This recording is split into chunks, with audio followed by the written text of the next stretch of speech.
dear brothers and sisters in Christ, today we want to talk about abstinence.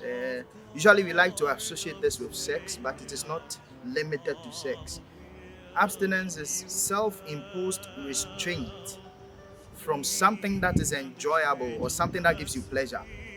That which is enjoyable, that which gives you pleasure, is not always that which is bad. In fact, in Lent, if you are keeping yourself away from something which is enjoyable because it is bad, then you don't take it up after Lent. No, not at all.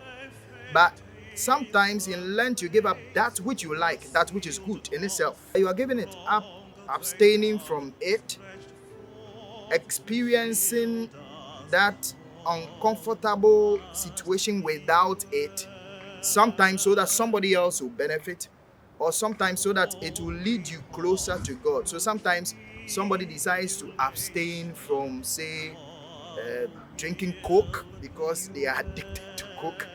Coke gives them pleasure, and they put the money down and give it to the poor. Sometimes somebody decides to abstain from, say, buying ice cream because they enjoy it.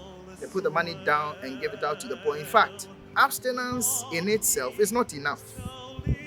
Someone tells a story of a man who had gone to church, a Catholic, who moved from church and was on his way home. And he met robbers who attacked him and asked him to empty his pocket. And when he emptied his pocket, he had gum in it. He had also some other things in it without much money. Then he had a rosary. The moment he took the rosary out, the leader of the gang of robbers identified that, hey, this is my brother. We go to the same church. So immediately he had identified that. He told the brothers, hey, please leave him. Give everything back to him. Now, the man, surprised at them giving back everything to him, decided to offer the gang leader some of the what? Of the gum. And when he offered him, the man said, oh, during Lent, I don't chew gum. Now, when he says during Lent, I don't chew gum, you suppose that not chewing gum is his abstinence for Lent. But there is a problem. You cannot go through that abstinence and be robbing.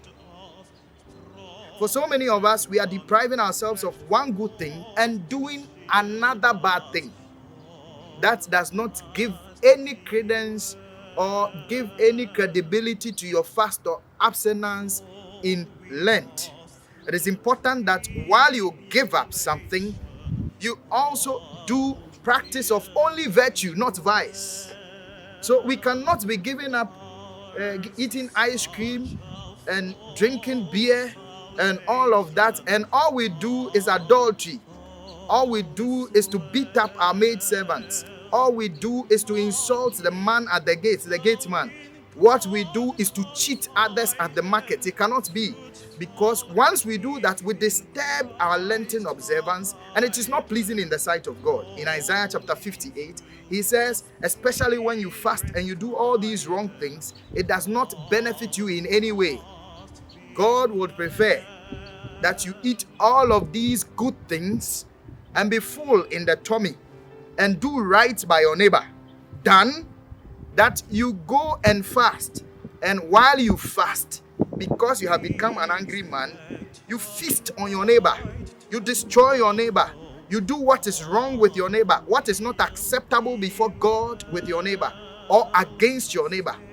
I pray that even as we go through Lent and we stay away from one or the other thing in order to draw closer to God, we shall not find ourselves also indulged in the things, the very things that are not pleasing in His sight. While you take away, be careful not to add that which is not virtue. Only add that which is pleasing in His sight. Add that which will lift your heart to God. Add that which will draw you closer to God than you have ever done before. God bless you.